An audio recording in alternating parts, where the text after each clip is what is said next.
Welcome to Conversations with God, narrated by myself, Reverend Carlos Head. And in these brief moments that we get to share with one another during these uncertain times of COVID-19, political and racial unrest and economic uncertainty, God has given me the privilege of sharing with you words of wisdom that He has given me that would hopefully bring about some sense of hope and some sense of relief and a sense of peace as we go through these challenging and uncertain times that we're currently facing. And on today, I just want to share with you briefly what God has shared with me for His people during this discussion. And the topic today is building better. And He gave me this topic because He wants us to know, and I want you to know, that truly what we're desirous of, peace, comfort, a sense of security, a sense of certainty, a sense of understanding what's going on in these times, a sense of understanding what is it that God is doing in these times and what it is that He would have us to know in these times, so that we might know that the things that we're hoping for can and does get better.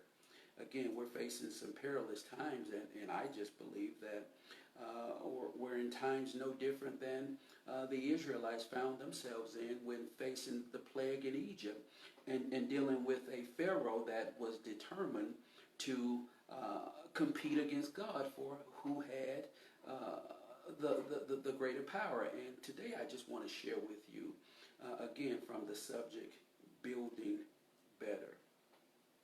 And what I've come to understand just in looking at my own life is that there are things that we all want to be better, whether we're talking in our own personal lives, whether we're talking about things in our work life, whether we're talking about when we look out and look at the racial unrest and the political unrest that we're dealing with, the economic uncertainty that we're dealing with, and all of us, to a person, whether large or small, we're all looking and desiring of something better than what we're currently experiencing.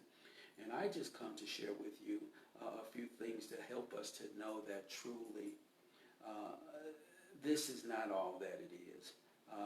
In spite of what we're going through, this is not all that it is, and things can and will get better. But the question that we must ask ourselves is, what are we wanting to be better? Because again, it's like, many of us would make the statement, I just want more money. Well, a lot of times that's so so without specificity, that are you asking for $5 more, $100 more, $1,000 more, 500,000 more? And God would have us to get specific so that we can begin to move in the direction of the things that we desire. Again, I've heard it said that you can't hit a bullseye if there's no target. So it's my job today to share with you things that would help us to begin to speak about and begin to move in the direction that would help us to begin to ascertain and grow to manifest some of the things that we desire. What are you wanting in your life to be better? And again, we're all wanting something to be better. Usually, we address it from a place of, or a perspective of, wanting to fix a situation. Many times we're facing something in our own lives that are either difficult, that either doesn't feel good. We feel like we've been stagnated for some time. We feel like maybe our lives are without purpose. We're having difficulties, and we're all in situations where we're just wanting something better. And again, typically we approach these situations from the perspective of wanting to change the situation. But I come to tell you that God isn't necessarily interested in changing your situation versus creating a foundation that changes you, that then equips you to be able to change your own situation. And again, what happens is that we see a situation, we begin to experience something in our lives that we don't quite like, whether it's in our homes and there's chaos and conflict in our homes. And because we're able to notice these things, we begin to fixate ourselves on the situation itself. It's either something that we don't like, something that don't feel good. And we find ourselves in situations where we want to either get out of the situation, stop the situation, or make the situation better. Again, whether we're talking about things in our homes as it relates to our families and our romantic relationships, maybe you're wanting God and in a lot of cases we can, it's not extracting God out of the situation, but I come to talk to you just about simple life. Whether you call God, whether you call him Allah, whether you call him Source, whatever you call him, I'm here to tell you that Creator that created all of us wants us to have the things that we desire. He desires for us to have the things that we desire. So if there's a situation in your life where you're wanting something better, well, I'm here to tell you, beloved, that your Creator, whatever you may call him, is in agreement with you in wanting that to be better for you. And again, whether we're talking about in our families or romantic relationships, and many of us are in situations where we're desiring better communication. It's like you can't say anything to your spouse can't say anything to you, your children can't say anything to you, you can't say anything to them without there being conflict, without there being some form of dissension, some form of chaos in our homes. And I'm here to tell you, beloved, that life does get better. But I've heard it also said that in order for the situation to get better, we have to get better. And I'm just here to say that, beloved, God is not necessarily interested in changing the situation as opposed to changing us so that then we are equipped to be able to change our situations. Again, maybe you're looking for, balance in your home, whether as it relates to your time and your resources, whether it's balancing your work life with your home life, your family life. And you're in a situation where it's unbalanced, and maybe you're spending more time away from the home than you are in the home. And with COVID-19, we all find ourselves in situations where we're having to almost retract because we're being forced to have to deal with our family members. We're having to deal with ourselves. We're having to deal with the uncertainty of these perilous times. What's going to happen with the pandemic? What's going to happen with my job? How is this unemployment benefits are going to shake out? What's going to happen? Well, what are you doing in these moments, God? Many of us are asking ourselves, and we're in situations where we're desiring something better than we're currently experiencing. Again, maybe it's better communication in your home, a better work, family dynamic as it relates to how you allocate your time. Maybe you're looking for better financial stability. With God, what do you desire to be better in your relationship with God? Maybe you feel stagnated. Maybe you feel like your life, you've been in quicksand and you've been, it seemed as if you've been unable to escape the stagnation in your life. Maybe you're looking for more meaning in your life. These are questions that you have to begin to ask yourself specifically. Maybe you just feel tired. Maybe you feel like you're used and unappreciated. Maybe you feel lonely and you just want a better understanding of why you're going through what you're going through. You want to feel better about your life. You want to feel better about why God has sent you into this earth. What's my purpose? I want better than what I'm currently experiencing. Maybe you want better peace or more peace in your life. Maybe you want a better sense that everything, even the things that you don't like, even the things that are uncomfortable, even the things that you don't understand, you want to feel an assurance that it's all working together for your good. I don't know what you want, but what I do know is that because we're all human, there's something in our lives that we all want to be better. Maybe you want to feel more connected to God. Maybe you want to feel more connected to that presence that gives you blessed assurance, that gives you peace in the midst of your storm. I don't know. What do you want? I'm here to tell you that, beloved, whatever it is, that there's a process to you getting that. And I'm here also to tell you that God is in agreement with you in wanting better for you. Maybe you want better in your work life and your career. Like maybe you're desiring of a better work environment, better working relationships with your colleagues, better recognition and appreciation for your contribution at the job. Maybe your desire is to have garner more pay, better compensation. Maybe you're looking for a promotion. I don't know. But I do know that there's a process that allows you to go from where you are today to where you desire to be. Personally, in your own lives, what is it that you desire? What is it that you desire as it relates to your health and well-being? Are you desiring more energy? To feel better, to look better, to have a better mental outlook about where you are and your future? What do you want, beloved?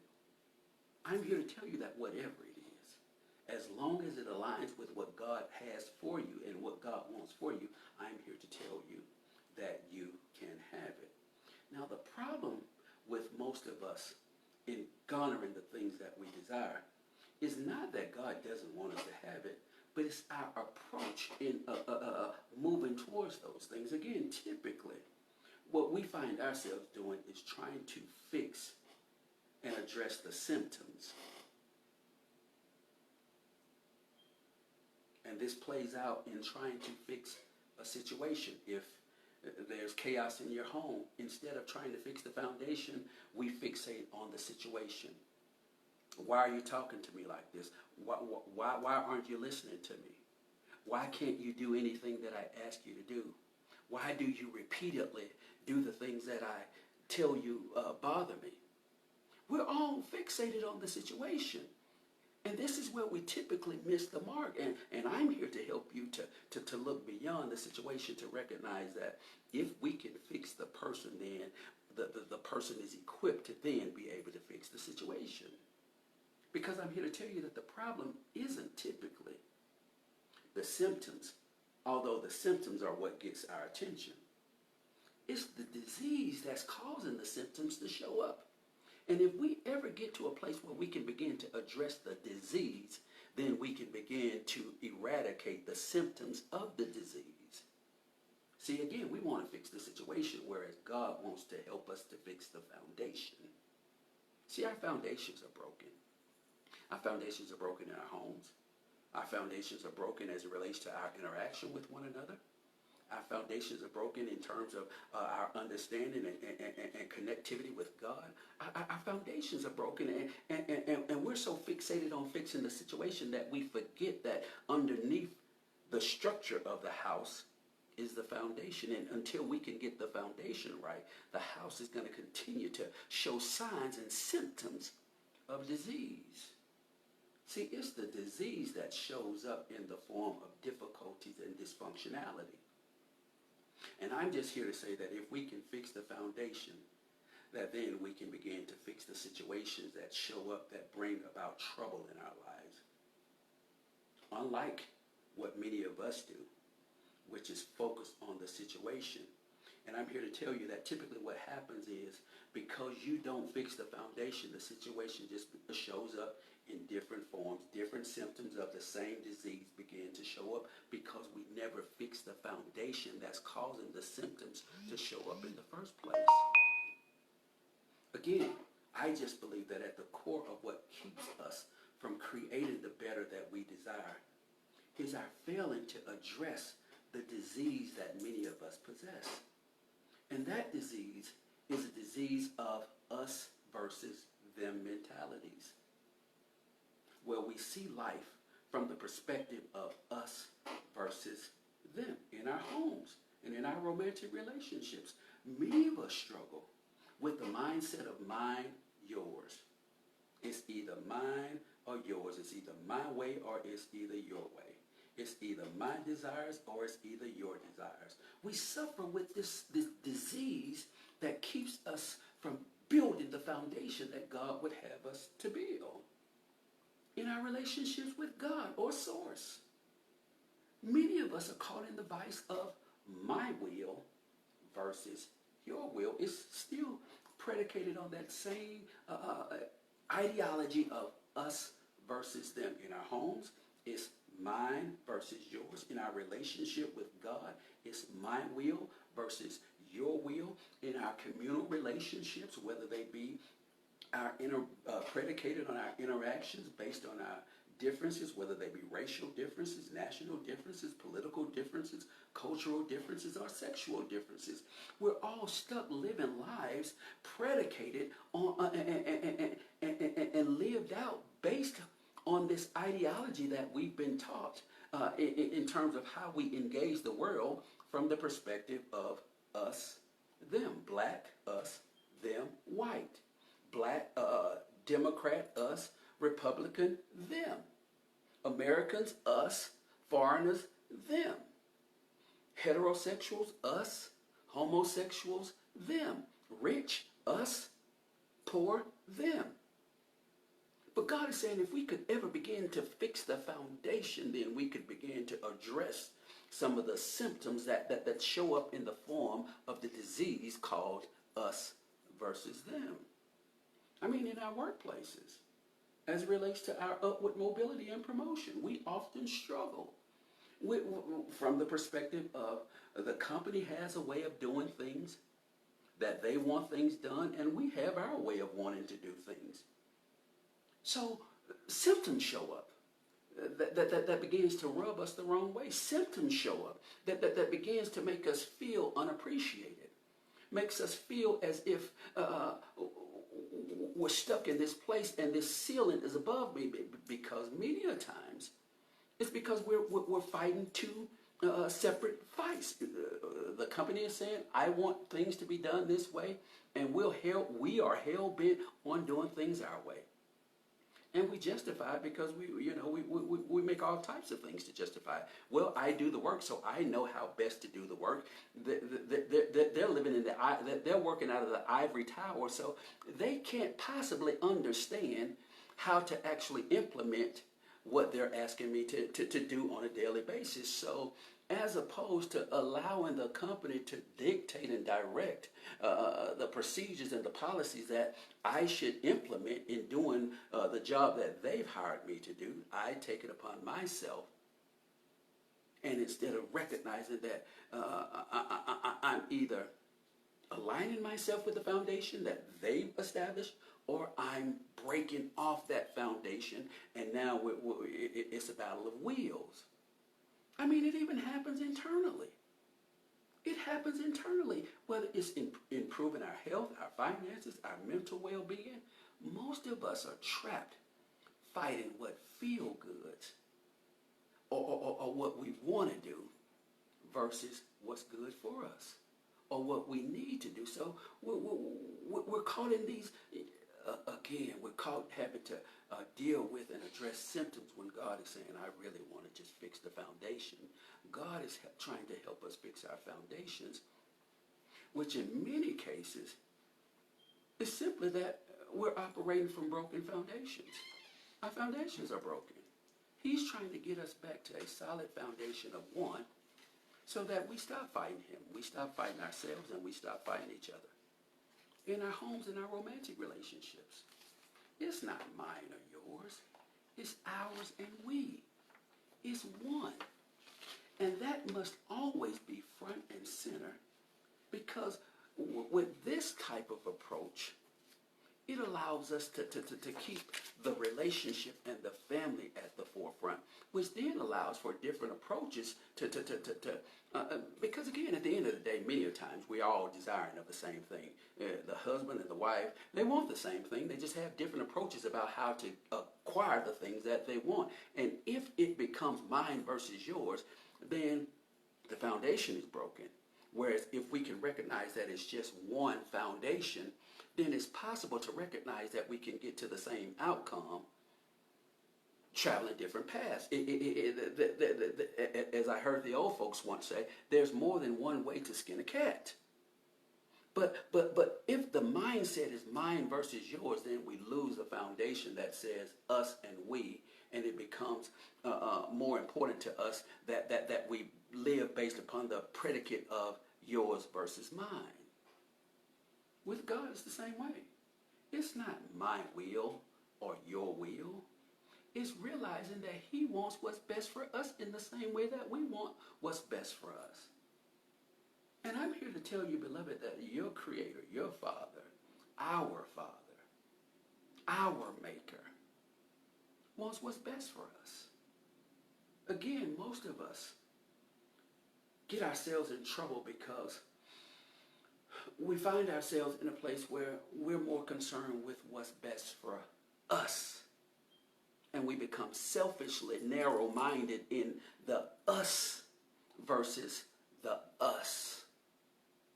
And we begin to travel down these roads that then make us the be-all to the end-all, as opposed to recognizing that the us, personally, God, others, is the us that God is trying to build up.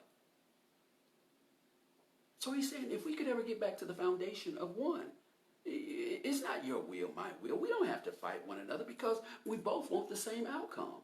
I want what's best for you. You want what's best for you. But I understand that it's bigger than just you.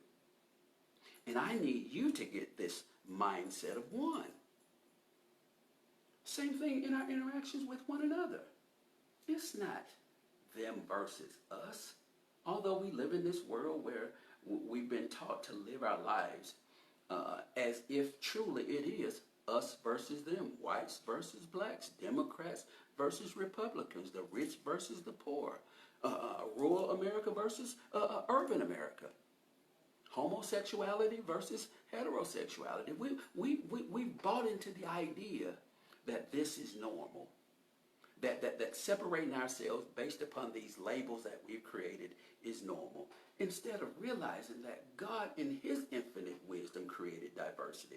We didn't create the diversity. God himself created the diversity. And even though we've lived like this for a long time, it's understanding that our Creator, humanity's Creator, again, whatever you call him, created us to be one rainbow coalition.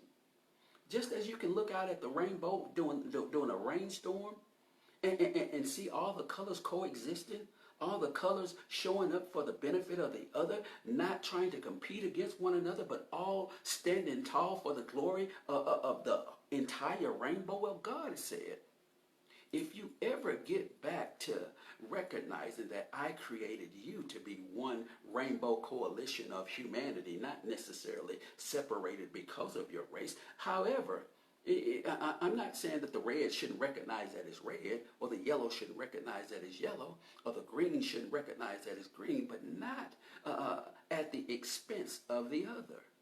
Because, again, if you take one of the colors away from the rainbow, then what do you have? You certainly didn't have a rainbow. You have a collection of colors, all operating independent of one another. And this is where we've been. Operating independent of one another as if there's a prize to doing that. God's saying the foundation is broken. This is why you spend your lives fighting one another. This is why you spend all of your time, whether you're fighting yourself, whether you're fighting your spouse, whether you're fighting your employer, whether you're fighting others that may look like you, speak different from you, worship different, because your foundation is broken. And you're constantly trying to address the symptoms, and I'm trying to address the disease. I want to fix what's in you that's causing these symptoms to ooze out in the form of racial divisions, in the form of political unrest, in the form of fighting and killing yourselves. So I created you one rainbow coalition to coexist with one another for my glory. So it's the same thing in your work life. Until there's a oneness of team, it'll continue to be like two people trying to move one sofa. You on one end of the sofa, the other person is on the other end of the sofa, and both of you all are pulling back and wondering why you're not going anywhere. It's because you're pulling in different directions. It's because you hadn't come to a place of recognizing the power in oneness. You're constantly pulling.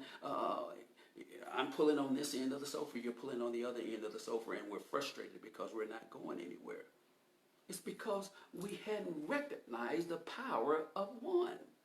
When we can begin to put the whole above the self, then we can begin to eradicate the symptoms of the disease that keeps us frustrated, wanting and desiring better than what we currently have within ourselves. The same principles apply. These are principles. They don't change. They're transferable from situation to situation. It doesn't matter where you find yourself. It doesn't matter what situations you find yourself in. If you can begin to recognize and fix the foundation, address the disease itself, then the symptoms will begin to just magically fall off. So within yourselves, we are all both flesh and spirit. It's not that we are flesh or spirit. We're both, and we must feed both aspects of who we are. We're fighting ourselves. We're fighting each other. We're fighting God. We're just in a war with everybody. And this is why we have the chaos that we're experiencing. This is why we're dealing with, with a political climate of annihilation and assassination. Because we don't recognize the power of one. And it begins within us. Because, again, we listen to the religious society says that it's either flesh or spirit. If you fulfill the desires of the flesh, then that's going to create a life of problems. But I'm here to say that, you can't be so spiritually bound that you're no earthly good. So we are both. And we must feed both if we're going to have the better that we desire. It's not one or the other.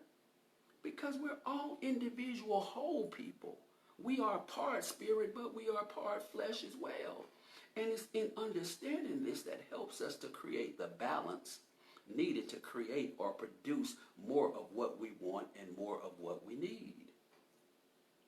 And we can. We can create what we desire. We can have what we want. We can build and manifest what we desire. It's within us. It's within all of us to be and to do better. Again, quoting a famous slogan from the Obama campaign, yes, we can. We can. Yes, we can. It's just in us recognizing that often the process to getting the better that we desire is just that, a process. It's not an overnight fix. You didn't get in the situation that you're in overnight. So, it would be great if you could just walk away and be completely where you desire to be overnight. But typically, it's a process. It's like walking into a construction zone. And what we know about construction zones typically is that they're noisy, they're messy, they create a lot of inconveniences, and in a lot of cases they're uncomfortable. In a lot of cases they're uncomfortable.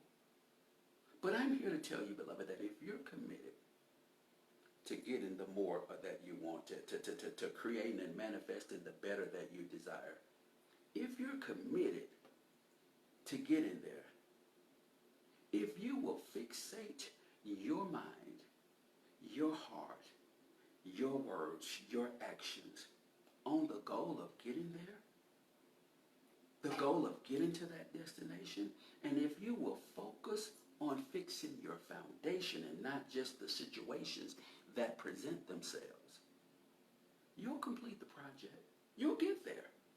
We'll get there. We'll get there. And it's in fixing the situation. And as we fix the foundation, again, we'll fix the situation.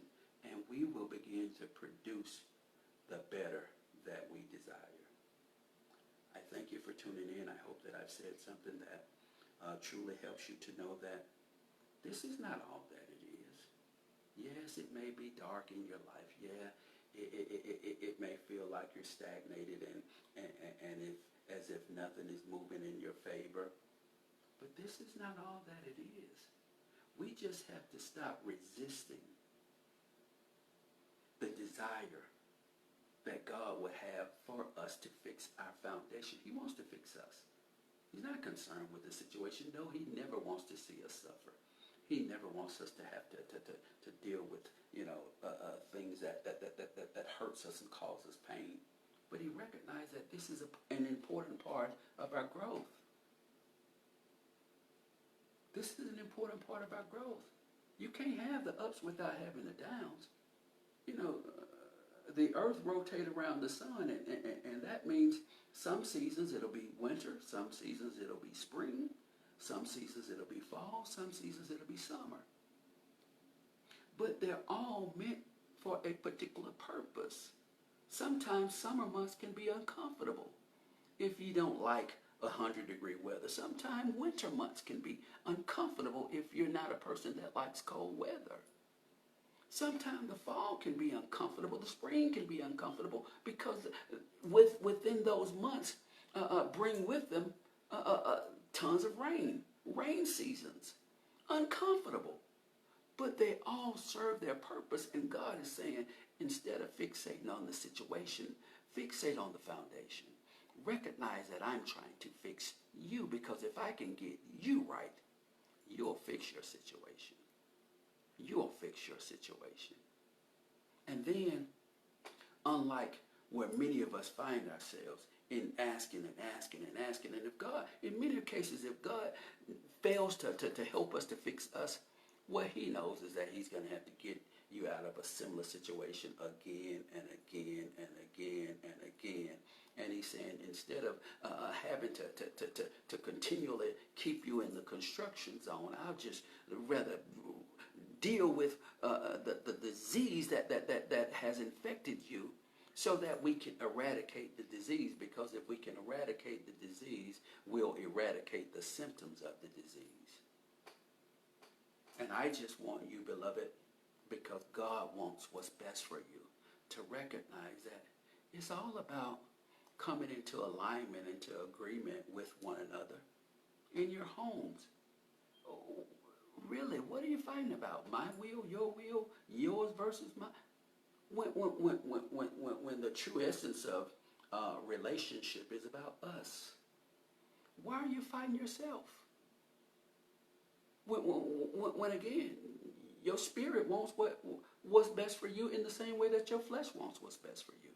Because there's some physical desires that we have, and I'm not one to say that you shouldn't have physical desires. I'm not him, because God created us with desires, so that means that he expects us to have desires. But there must be balance. Just balance. And in creating the balance, we must know that there's a place for both. There's a place for both. It's not either or. In our relationships with one another, what do we win? Who wins in the war of humanity versus itself?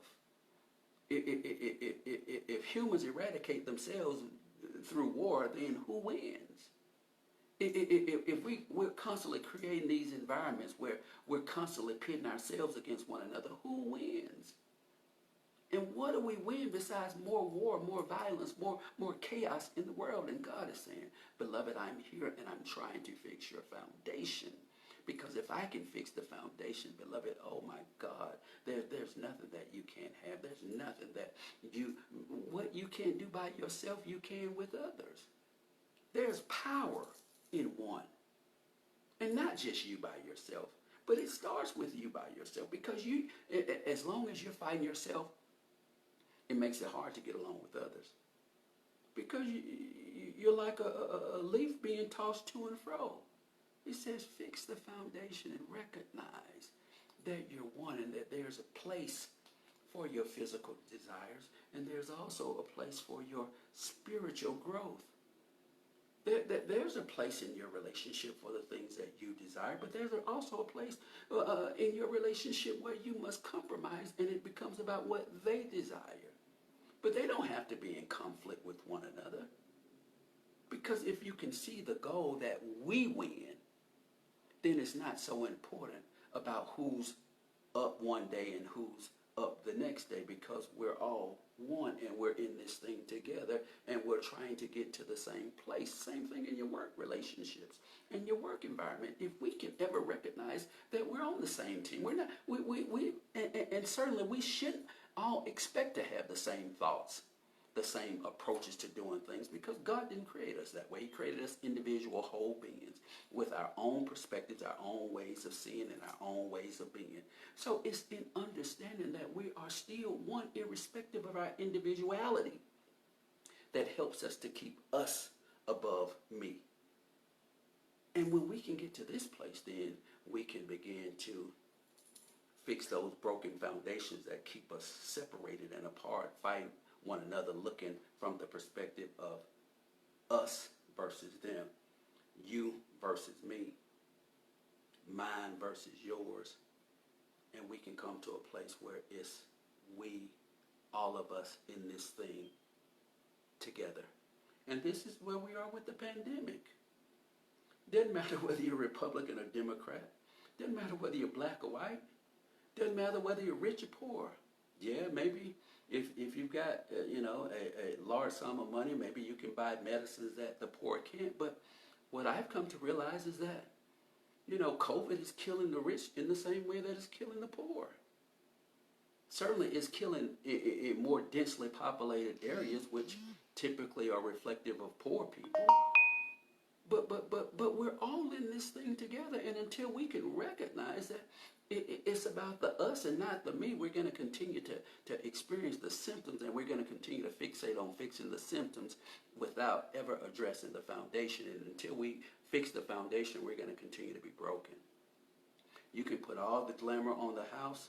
You can put all the fine furniture in the house. You can paint the house. You can put all the luxuries in the house that you want. But until you fix your foundation, your house is going to continue to either lean to one side or lean to the other side. It's going to continue to slump. Doors are going to continue to not shut completely, because God, like us, is saying, I'm trying to fix the foundation. Because if I get the foundation right, then I know that the symptoms will begin to eradicate. And as the symptoms eradicate, that in itself will equate to the better that you desire. Again, thank you for giving me just a few moments of your time. And as God gives me to share, I will continue to share. I hope that I've said something that truly adds value to your life, that helps you to know that whatever you're going through, this too shall pass. That whatever you're experiencing, it always is darkest at night before the sun comes up. And God has equipped you to be able to get through these moments. He's graced you with the ability to know that all things work together for our good. But if we continue to separate ourselves and go that way, we're going to continue to experience the symptoms of the disease that shows up from the mindset of us versus them. So enjoy the remainder of your evening. I thank you for tuning in, and until next time, I love you. God loves you. And again, know that it does and it can get better. This is not the end. It's not the end. I don't care what you're going through. It's not the end. Don't let your mind trick you into believing that it's the end. Don't let others try to convince you that this is the end. It's not. It's a part of the process. And that process is trying to get us to focus on fixing the foundation instead of fixating ourselves on the symptoms. So, thank you, and until next time.